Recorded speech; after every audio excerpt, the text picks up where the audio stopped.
Merci les chefs, mesdames, les sœurs, il y en a qui sont les enfants de là, il y en a qui sont les sœurs de là, les jeunes aussi, les hommes. Je voudrais vous saluer et vous dire merci d'avoir attendu jusqu'à présent parce que je sais que ça fait longtemps que vous attendez.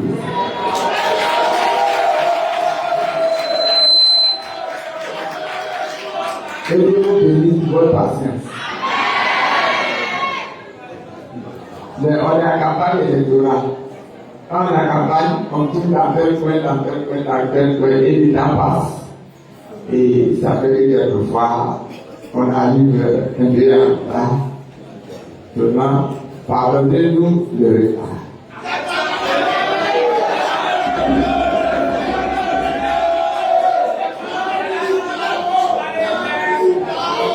Mais je ne pouvais pas ne pas arriver ici. Nous sommes en campagne électorale. Dieu m'a fait la grâce de me retrouver au nombre des 5 candidats qui ont été retenus pour les élections présidentielles.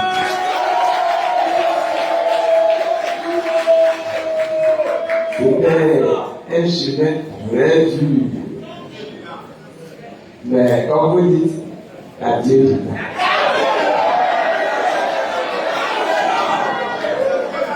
Et quand la campagne a commencé, ça signifie quoi? Ça signifie que dans quelques jours, les Ivoiriens vont être tous convoqués pour aller désigner la personne qui, selon eux, va être la meilleure personne pour diriger la Côte d'Ivoire.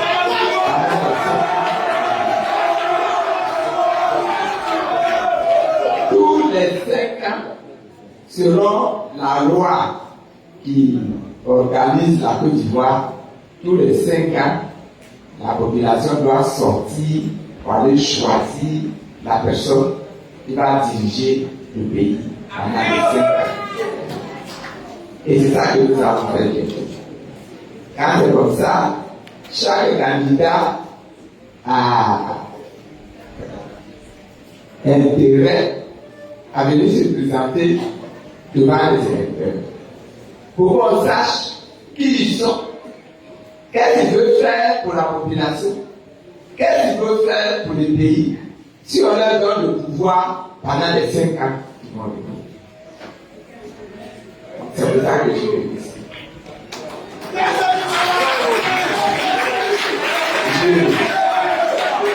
Par contre, je veux le pays. J'ai commencé à voir fait. Parler avec les bourreaux, avec les Yoré, avec les Ayaou. J'ai parlé avec eux. Je suis allé à Galoa. J'ai parlé avec les Béguins. J'ai rencontré surtout les chefs. Je suis allé à Guiguerois. Comme on est soutenu dans cette action-là par l'unité et le parti de projet, donc on est allé chez lui pour qu'il me présente aussi à sa population. De là, on est parti à Yatsouko. On a parlé avec les chefs des Baoulés à Yatsouko. C'est important de parler avec eux. Les Baoulés sont les unités la plus nombreuses en Côte d'Ivoire. Donc, on a intérêt à aller les rencontrer pour parler avec eux. De là, on est parti à Boaké pour parler encore avec ceux qui sont à Boaké. Et puis, on est parti à Kachina. Parce que le nord de la Côte d'Ivoire, ça m'intéresse aussi. Donc, on est parti à Kachina. De Kachina, on est parti à Korogo. Et de Korogo, on est venu à Djibouti. De Djibouti, on est venu ici.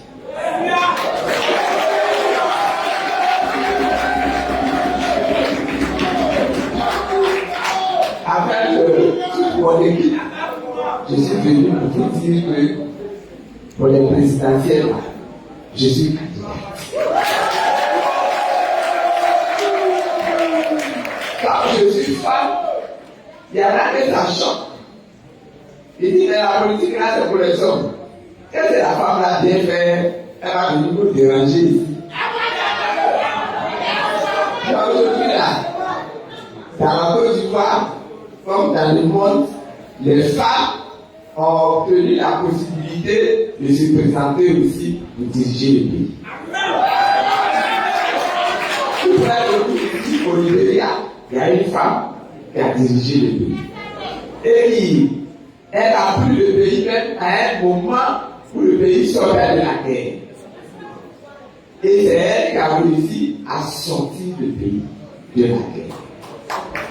Voyez, quand la situation d'un pays est compliquée, c'est les femmes. C'est les femmes. Vous êtes ici, vous êtes des dames, vous savez que quand la situation est compliquée, vous-même, vous vous tournez vers les femmes pour prendre le conseil.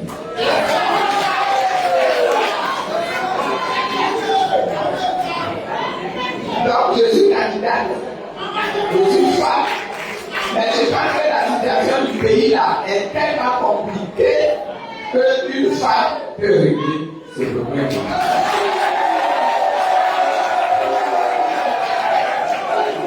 Et le problème que la femme peut régler là, c'est le problème de la réconciliation.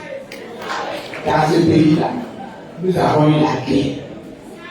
La guerre entre les enfants de la même terre. La guerre entre des populations qui sont tous des enfants de la même nation, du même pays. On a connu ça. Aujourd'hui, par la grâce de Dieu, la guerre s'est arrêtée. Mais les cœurs sont encore chargés. Il y a des gens aujourd'hui encore qui pleurent leur mort. Il y a des gens aujourd'hui encore qui ont perdu leur emploi et qui sont assis chez eux, ils ont le cœur lourd. Il y a des gens aujourd'hui encore, à cause de la crise là, ils ont perdu leur maison, ils ont perdu leur bien, ils ont perdu leur travail, ils ont perdu leurs enfants, ils ont perdu leur plantation. Aujourd'hui encore, ils pleurent. Tant que ce problème-là n'est pas réglé, notre pays va être fragile. Dès qu'il va y avoir un petit accro, ça peut flamber, ça peut devenir important. Donc il faut s'asseoir, il faut régler ce problème. Il faut qu'on demande pardon à ceux qui souffrent, aujourd'hui encore. Et qu'on leur demande de pardonner. Il faut que ceux qui ont fait des choses méchantes pendant cette guerre, ils se lèvent pour demander pardon à ceux qu'ils ont maltraités. S'il y a le pardon, si quelqu'un demande pardon, on va dire, comme il a demandé pardon, il faut accepter son pardon. Il a fait du mal, il faut lui pardonner. C'est la première chose dans la réconciliation. La deuxième chose dans la réconciliation, les morts qu'il y a eu ici, les sangs innocents qui a versé sur la terre de la Côte d'Ivoire, ça a versé ici, à moi, ça a versé à Djibouti, ça a versé à Toulouse, ça a versé à Bangolo, ça a versé dans les autres régions, même à Abidjan, il y a eu des morts. À Abidjan, il y a eu des morts. Dans le pays d'Été, il y a eu des morts. Dans le pays d'Ida, il y a eu des morts. Dans le pays d'Amouba, ici, le pays d'Amouba, il y a eu des morts. Tous ces morts, on doit les compter. Et on doit leur faire hommage. On doit reconnaître que voici des gens qui sont morts pour le pays. La troisième chose, il y a des gens qui ont perdu beaucoup de choses et ils auront besoin d'être dommagés. Il il faut s'asseoir, il faut traiter ça, il faut savoir qui a perdu quoi et comment on va le dédommager. C'est un travail qu'on ne peut pas faire sans vous qui êtes les chefs. Ce travail-là, on ne peut pas le réussir sans vous qui êtes les chefs. J'ai regardé dans d'autres pays où il y a eu la guerre comme ça. Comment ils ont fait? Au Rwanda, il y a eu la guerre civile comme ça. Il y a eu des morts. Plus que chez nous. Les morts là, on les a comptés par millions. Là-bas. Pour régler le problème là, pour obtenir la réconciliation totale dans ce pays-là, ils ont mis 10 ans. Ils ont mis 10 ans. Pendant ces 10 ans, les premiers qui se sont levés, qu'on a responsabilisé et qui ont fait le travail, ce sont les pasteurs. Parce que dans ce pays-là, les chrétiens sont au moins 90% de la population. Ce sont les pasteurs. Les pasteurs ont prié pour leur pays pendant un an. Avant qu'on commence à faire la réconciliation. Et quand on a commencé à faire la réconciliation, ce sont les chefs. C'est eux qui sont dans le village. C'est eux qui gouvernent les villages. C'est eux qui savent qui est mort, qui a été blessé, qui a fait quoi de bon, qui a fait quoi de mauvais. Ce sont les chefs. On ne peut pas régler ce problème-là définitivement sans la participation des chefs. Quand je vais gagner les élections, et je vais convoquer les chefs pour discuter de cette question-là, de savoir comment les Yacobas ici vont se réconcilier avec les Sénoufos.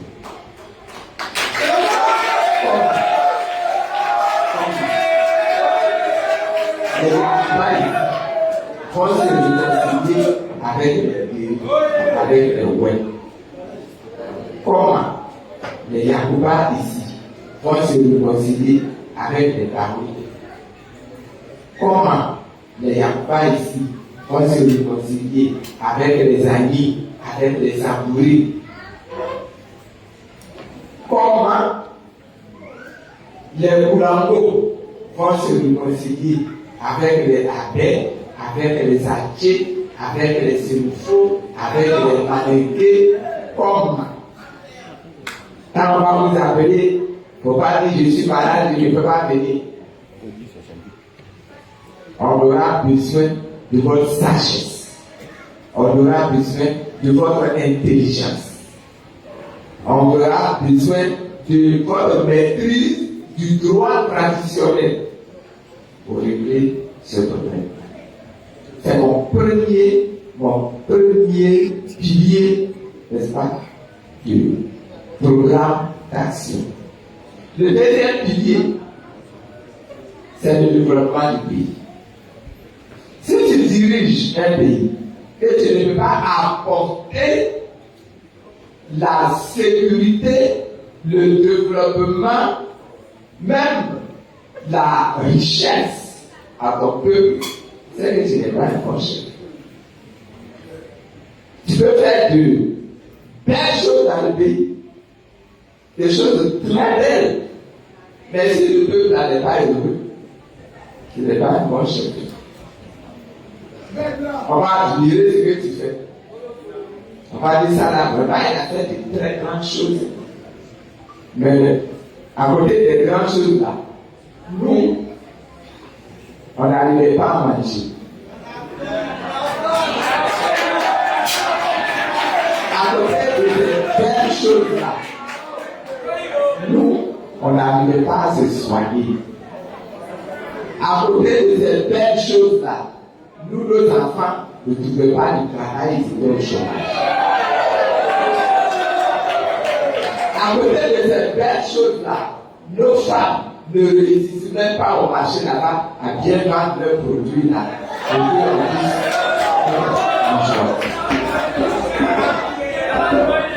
Il est important qu'à partir de maintenant, on organise, on dirige la vie là d'une autre façon que ce qu'on a fait jusqu'à présent. Jusqu'à présent, je vous donne juste quelques exemples pour montrer.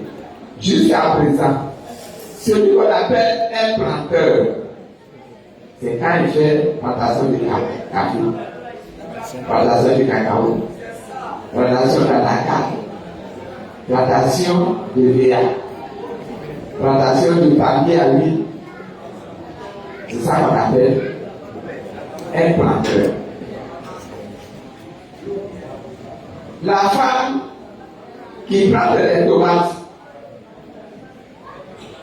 que nous allons manger, la femme qui plante le manioc que nous allons prendre pour cuisiner et pour manger, la femme qui plante le riz que nous allons acheter et puis manger, on n'appelle pas grand planteur. Ou bien, il faut que ça change. Il faut que les femmes soient organisées de telle façon qu'elles deviennent de grands planteurs. Aux États-Unis, là, les paysans qui sont riches, ce sont les paysans qui cultivent la tomate, qui cultivent le riz, qui cultivent le maïs. C'est eux là qui sont des agriculteurs riches, et riches à millions et riches à milliards. C'est possible. On a qu'à faire la même chose. On a qu'à faire en sorte que quand l'enfant va à l'école, ce qu'il va apprendre à l'école va lui permettre de venir aider son papa à devenir un meilleur planteur. Non pas pour venir planter les cafés et les cacao, mais pour transformer les cafés et les cacao que son papa a produit. Le cacao que les planteurs cultivent ici, quand ils ont récolté, c'est la graine du cacao là qu'on a séché et puis on va vendre ça brut. Les blancs viennent, ils achètent, ils s'en vont, ils passent ça dans leurs usines, ils transforment ça dans le cacao là. Ils enlèvent la poudre pour faire l'escargot. Puis ils viennent nous le vendre et puis on achète pour faire notre petit déjeuner à manger.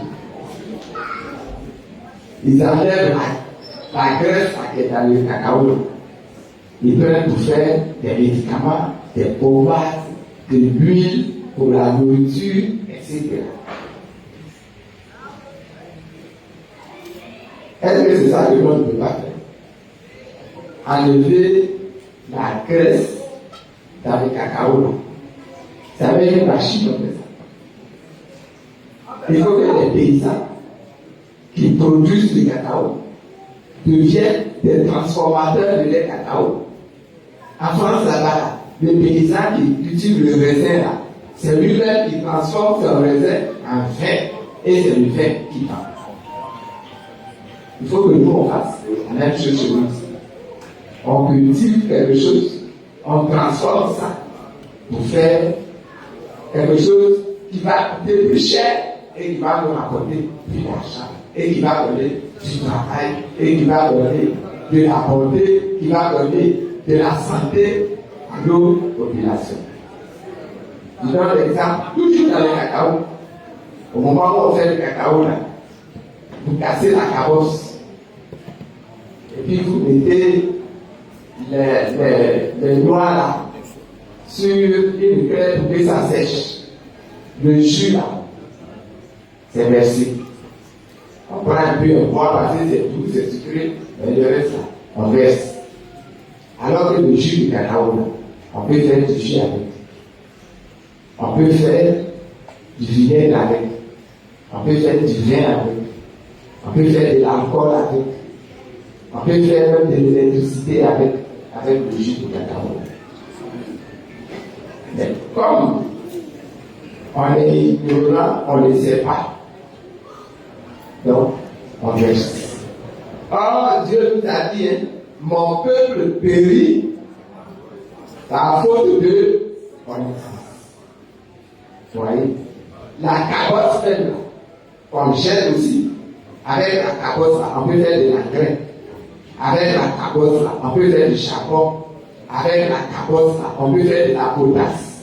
Avec la cabosse, on peut faire du savon. Ça, on gèle. On est un pays de jeteurs. Et vous regardez partout tout ce qu'on produit là. Ce qu'on prend. Et puis tout le reste, Dieu a donné, que Dieu a mis autour, et qui est très bon, et qu'on jette. On jette parce qu'on est ignorant. C'est pour ça que l'école même doit changer. Pour que quand un enfant va à l'école, quand il sort de l'école, il sort avec un métier. Il ne sort pas avec un diplôme. Il sort avec un métier. Et c'est le métier là qui va lui donner son diplôme pour lui dire, ah, celui-là, mon Dieu, il est ingénieur, celui-là, mon Dieu, il est grand mécanicien, etc. Mais le métier, d'accord. Qui va lui permettre de transformer tout ce qu'on produisait avant. Et que les blancs venaient acheter pour nous venir nous les revendre beaucoup plus cher. Donc, la transformation, ça va demander qu'on change même notre mentalité, notre façon de voir les choses, notre façon de vivre même. Transformation des mentalités. Pour que nous ayons plus de valeur, que nous n'ayons plus des gens qui sont voleurs, qui sont paresseux, qui sont mendiants, qui sont orgueilleux, mais que nous ayons des gens qui sont honnêtes, qui sont sincères, qui sont dans la vérité, qui aiment la justice, qui aiment le droit. On va apprendre ça là, à l'école. On va apprendre ça aussi à la maison.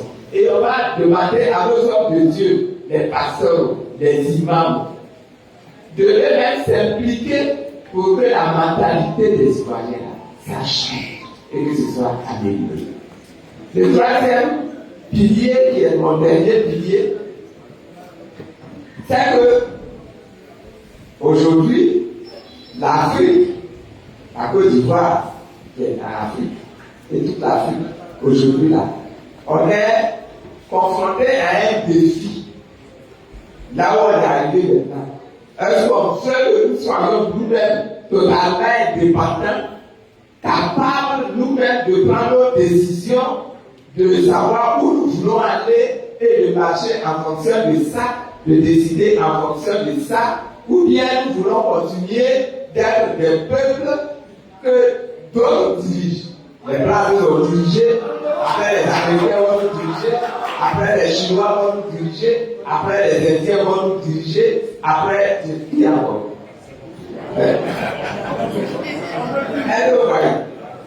Il faut qu'on devienne des peuples qui aujourd'hui sont capables eux-mêmes de regarder la situation, d'analyser la situation pour savoir avec qui ils veulent marcher.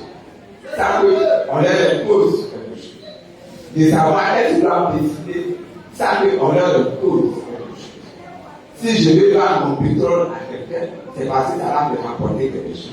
Si je veux vendre mon or à quelqu'un, c'est parce que ça va me rapporter quelque chose. Et non pas parce que quelqu'un que je crains, quelqu'un dont j'ai peur, quelqu'un qui est plus fort que moi, va venir m'imposer ce que je dois faire. C'est ça qu'on appelle la souveraineté. Déjà, vous voyez, même le problème de la monnaie. Quand on dit quelle monnaie on doit avoir l'Afrique ici, vous voyez déjà les gens qui disent. Il y en a qui disent non, on doit rester avec les Blancs, les Français là, toujours. Il y en a qui disent non, on doit avoir notre indépendance nous-mêmes, pour créer nous-mêmes notre monnaie. Et ça discute, et ça discute. Il faut qu'on puisse prendre des décisions à ce niveau-là. Si on n'arrive pas à récupérer notre souveraineté, les autres vont venir s'imposer à nous. Et c'est ce que eux veulent. C'est ça que nous allons être obligés de faire. Or, ce qu'ils veulent, ce n'est pas forcément ça que nous arrange. Est-ce que vous voyez? Ce n'est pas ça qui nous arrange. Mais nous devons maintenant grandir nous-mêmes. Devenir vraiment indépendants nous-mêmes. Le président aujourd'hui nous a donné l'indépendance, mais on est indépendant. Vraiment indépendant encore. Il y a encore du travail à faire pour devenir nous-mêmes indépendants. Et ce travail-là, je voudrais vous engager à le faire également avec moi parce que c'est vrai que je voudrais vous expliquer pour dire que les élections, c'est un moment important. Dans la vie d'une nation, les élections présidentielles sont un moment important. Comment tu veux ta vie demain? C'est aujourd'hui qu'il faut décider. Comment tu veux ta liberté demain? C'est aujourd'hui qu'il faut décider. Comment tu veux ta richesse demain? C'est aujourd'hui qu'il faut décider. Quel type de société, dans quel type de société tu veux vivre? C'est aujourd'hui qu'il faut décider. C'est très important. Il faut bien choisir. Il faut bien l'analyser et il faut bien choisir. Nous, moi j'ai fini de parler. Je vais méditer, je vais partir, je vais faire. Je vais vous regarder. Qu'est-ce que vous avez décidé? Quelle voie vous avez décidé de nous offrir? Parce que le vote, ça va vous permettre de dire quelle voie vous voulez. Je suppose que tous les candidats vont passer pour venir vous voir, vous exposer leur programme. Quelle voie vous avez choisi? Dès aujourd'hui, récupérez vos cartes d'électeurs. Ne vous laissez pas intimider par ceux qui disent que ils ont déjà tout le pouvoir, ils ont tout. Ils ont l'argent, ils ont la force, ils ont le pouvoir déjà. Donc, c'est eux qui vont gagner. Regardez ça.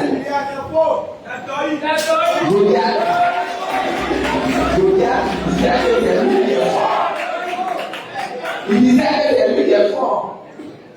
Il était géant, impressionnant.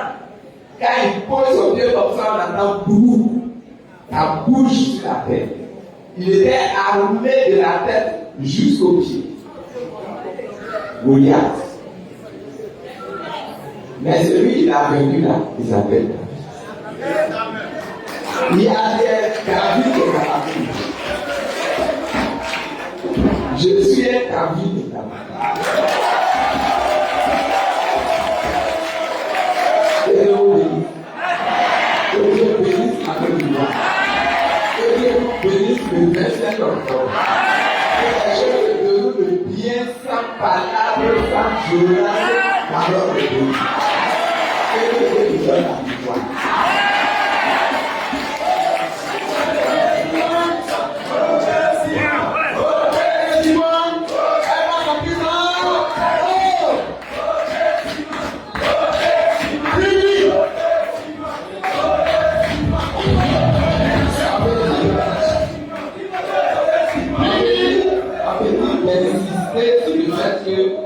Les femmes, souvent, les jours du vote, elles ont peur de sortir pour aller voter. Dépasser la peur. Dépasser pour une fois la peur. Parce que c'est la Côte d'Ivoire qui est en jeu. Si vous ne dépassez pas la peur et que vous restez à la maison, peut-être que celui que vous ne voulez pas, celui qui va gagner les gains. Dépasser la peur. Sortez juste, allez voter, et puis revenez chez vous. Ceux qui doivent tenir les bureaux de vote, eux, ils seront dans les bureaux de vote.